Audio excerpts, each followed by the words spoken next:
This is another short WindRider video to give you an introduction to the boat, including getting on and off the boat, as well as adjusting the foot pedals and tacking.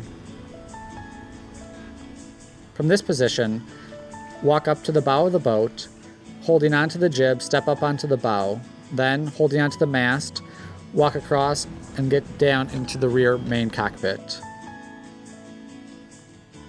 The boat can also be boarded from the side.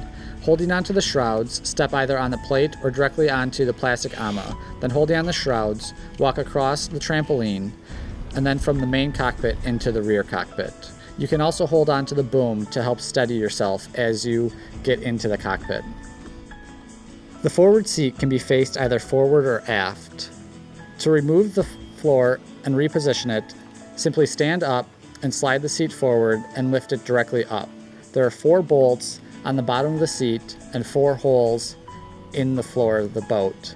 Simply line up the bolts with the holes in the floor and drop the seat into position, then slide it back to lock it in. The foot pedals on a WindRider are adjustable. To adjust the height, simply pull out the aluminum rail and pinch the mechanism on the back of the foot pedal. Slide the pedal forward or back depending on the height that you want. Your knees should be slightly bent so that you can get the full articulation of your legs. Tacking a WindRider is a little bit different than how you tack a normal monohull sailboat. The biggest key is you can't pull the jib through too early. So what you want to do is backwind the jib. Backwinding the jib sounds difficult, but it's actually quite easy. Here's how it's done.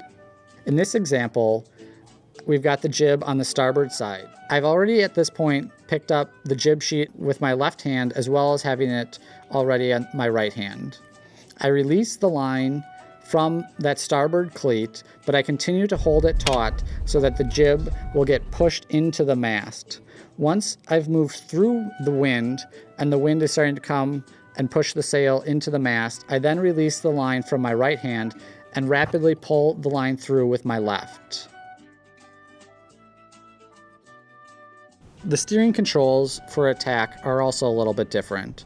What you want to do is push about 75% of the way with the rudder. Then, as you start to slow down through the tack, push that last 25%. This will help kick the boat through the tack.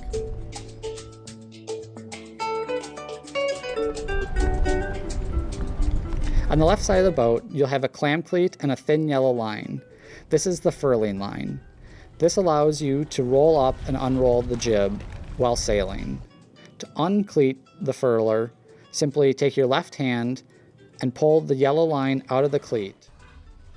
With your right hand, pull the jib sheet out so that it starts to pull out. You need to be careful that the furling line doesn't get recleated as you pull out the jib sheet. If it does, simply once again, with your left hand, release the furling line and continue to pull out the jib sheet. To refurl the jib, get the boat pointed into the wind so that there isn't much pressure on the jib.